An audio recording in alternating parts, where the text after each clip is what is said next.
पहली न्यूज़ है, केंद्रीय सतर्कता आयोग के रूप में सुरेश एन पटेल, नाम याद रखिए, सुरेश एन पटेल जो हैं सीवीसी प्रमुख बने हैं और इनको शपथ दिलाई है राष्ट्रपति द्रौपदी मुर्मू ने। ठीक। अच्छा, सीवीसी के बारे में और कुछ जान लीजिएगा। ये भ्रष्टाचार नियंत्रण की सर्वोच्च संस्था है। स्थापना हुई थी 1964 में और इसकी सिफारिश की थी इसके गठन की संथानम समिति।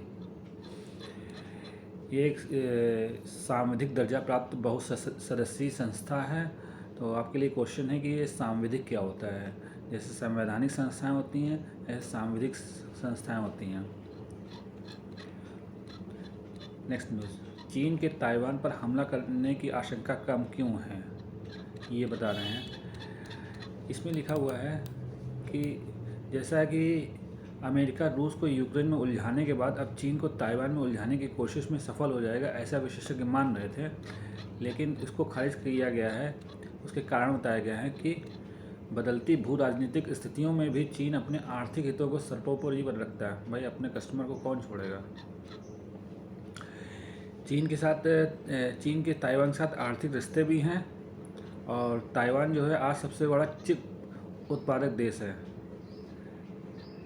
पहले हमने देखा था रूस यूक्रेन युद्ध में भी भले ही चीन रूस के पक्ष में रहा हो, लेकिन उसने युद्ध के समर्थन के चलते अपने आर्थिक हितों पर आंच नहीं आने दिया। नेक्स्ट, इसमें आगे और भी है। और भी क्या कारण बताए जा रहे हैं कि आशंका कम होने के कारण क्या हैं। एक तो ये है जो नैन्सी पेलोसी हैं, उनकी जो ताइवान यात्रा हुई थी उस पर बाइडेन प्रशासन सहमत नहीं था। और हम जानते हैं कि अमेरिका में संसद स्वतंत्र है, इसलिए सरकार के लिए ये दौरा रोक पाना भी संभव नहीं था और इस बात को चीन जानता था। इसीलिए वो जो चेतावनी दे रहा था परिणाम भुगतने की, वो सिर्फ दिखावा हुआ था। नेक्स्ट,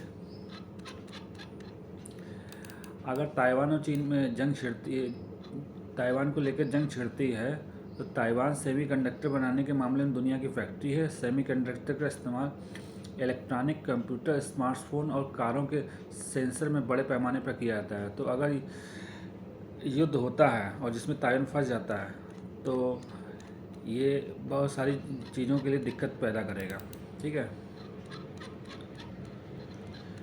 अच्छा, इसी चीन से संबंधित है ड्रैगन के लिए मुंह छिपाने की नौबत। ये एडिटोरियल का पार्ट है, इसको आप समझ लीजिएगा कि एक तो ये जो नैन्सी पॉलिसी के दौरा अप्रत्याशित है, क्योंकि दुनिया भर में उथल पुथल चली रही है। कोरोना काल के कारण दिक्कतें तो तमाम है ही, तो ऐसी इस तरह की दौरा युद्ध में उलझा दे तो इससे अच्छा अभी ये चीज़ें नहीं करनी चाहिए थी। जैसे इसमें लिखा हुआ है,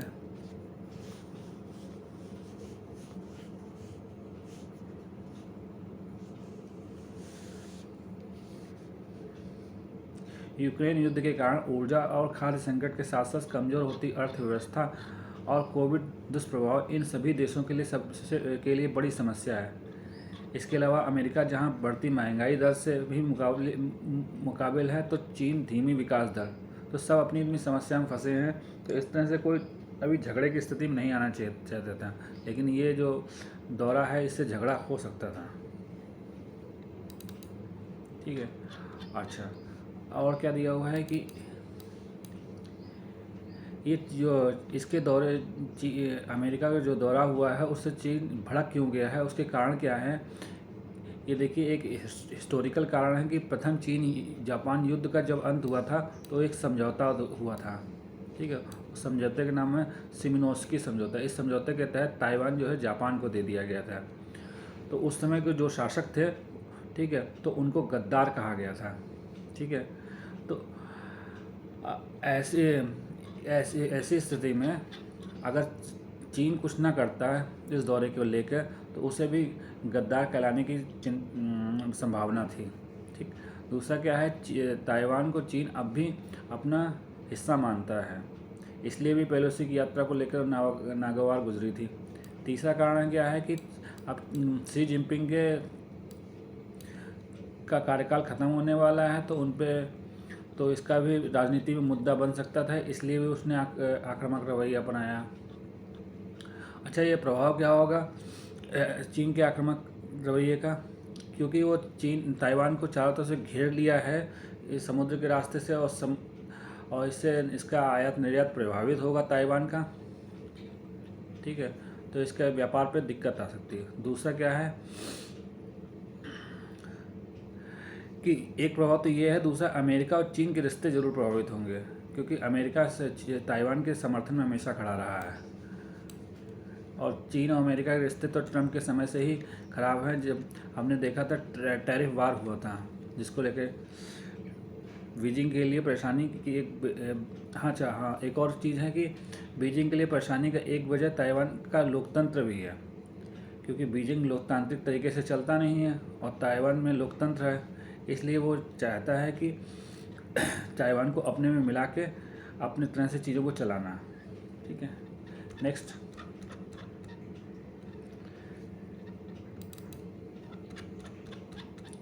अच्छा, ये कुछ पर्यावरण संबंधित योजनाएं हैं, वो याद कर लीजिएगा। ये पीटी के लिए आपके बहुत इंपॉर्टेंट है। 2019 में राष्ट्रीय स्वच्छ वायु कार्यक्रम आया था। 2018 में हरित कौशल विकास कार्यक्रम आया था। इसका उद्देश्य क्या था कि कुशल कार्यबल की बढ़ती मांग को पूरा करना है। ठीक है, पर्यावरण से जुड़े रोजगार और उद्यमिता को पैदा करना। 2020 में आया था नगर वन योजना। इसमें 5 साल की अवधि के लिए देश भर में 200 शहरी वन विकसित करने की योजना थी। और कौन सी 2014 में स्वच्छ भारत मिशन, स्वच्छ भारत अभियान आया था। इसमें क्या था कि 150 गांधी जी की 150वीं जयंती तक स्वयं को खुले में शौच से मुक्त घोषित किया गया।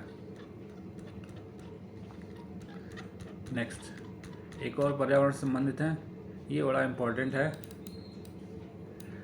हाल में COP, ठीक, कॉन्फ्रेंस ऑफ पार्टी इसका फुल फॉर्म होता है। COP 26 में जलवायु कार्रवाई के लिए भारत की ओर से प्रधानमंत्री ने क्या क्या कहा है, ये देखिए कि 2022 के अंत तक देश में 175 व वर्ष 2030 तक 450 गीगावाट अक्षय ऊर्जा स्थापित करने का लक्ष्य रखा गया है। और क्या रखा गया, 2030 तक गैर जीवाश्म ईंधन क्षमता को 500 गीगावाट तक ले जाना है। 45% से ज़्यादा कार्बन उत्सर्जन तीव्रता में कमी लाना 2030 तक। 50% भारत की ऊर्जा आवश्यकताओं को अक्षय ऊर्जा के माध्यम से पूरा करना। और ये डाटा बिल्कुल याद कर लीजिएगा, 2070 तक शुद्ध कार्बन उत्सर्जन के लक्ष्य को प्राप्त करना। ये सारा आपका इम्पोर्टेंट है पीटी के दृष्टि से, और मेंस में ये डाटा के रूप में यूज़ होता है बड़ा आराम से। पर्यावरण से क्वेश्चन आना लाजमी है। अच्छा, कुछ पर्यावरणविद थे, उनको देख लीजिए। चंडी प्रसाद भट्ट, ठीक है, इन्होंने क्या किया था, 1964 में गोपेश्वर में दसोली ग्राम स्वराज संघ की स्थापना की थी। यही जो संस्था है, वो संघ था, वह चिपको आंदोलन की मात्र संस्था बनी थी। दूसरा कौन है, सुंदरलाल बहुगुणा, ये चिपको आंदोलन के प्रमुख नेता रहे थे। 1970 के दशक में पहले चिपको आंदोलन से फिर टेहरी बांध के निर्माण के विरुद्ध आंदोलन चलाया था इन्होंने। चलिए, शीर्ष शक्तिशाली महिलाओं में सीतारमण, नीता अंबानी। अभी एक रिपोर्ट आई है, उसमें सीतारमण और रिलायंस की निदेशक नीता अंबानी को Fortune India's most powerful women in business 2022 की रैंकिंग में संयुक्त रूप से पहले पायदान पर रखा गया। ध्यान रखिए, ये इंडिया से संबंधित रैंकिंग है। ईशा अंबानी को सबसे युवा महिला दिखाया गया, इसमें बताया गया है। नेक्स्ट, सेवा क्षेत्र की गतिविधियां 4 महीने के निचले स्तर पर। इसमें बता रहे हैं, मुद्रास्फीति के दबाव के बीच बिक्री में नरमी के कारण जुलाई 2022 में देश में सेवा क्षेत्र में कारोबारी गतिविधियां प्रभावित हुई हैं और परचेजिंग मैनेजर्स इंडेक्स PMI का फुल फॉर्म में परचेजिंग मैनेजर्स इंडेक्स गिरकर 4 महीने के निचले स्तर 55.5 अंक आ गया। तो ये PMI क्या होता है, जरा ये देख लेते हैं, यही हमें समझना है इसमें से।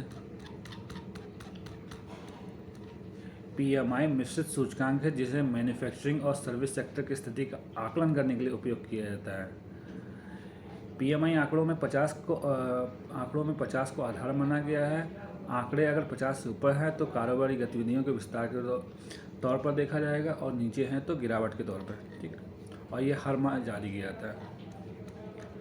अच्छा, राज्यसभा से राष्ट्रीय डोपिंग रोधी बिल पास हो गया है। राष्ट्रीय डोप जांच प्रयोगशाला के कामकाज को कानूनी स्वरूप प्रदान करने संबंधी राष्ट्रीय डोपिंग रोधी विधेयक 2022 पास कर दिया गया। इससे फ़ायदा क्या होगा?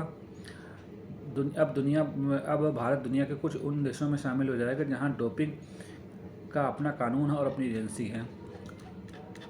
और क्या है इससे फ़ायदा कि इस बिल के कानून बन जाने से खिलाड़ियों के नमूने बाहर भेजने की ज़रूरत नहीं होती है। नेक्स्ट।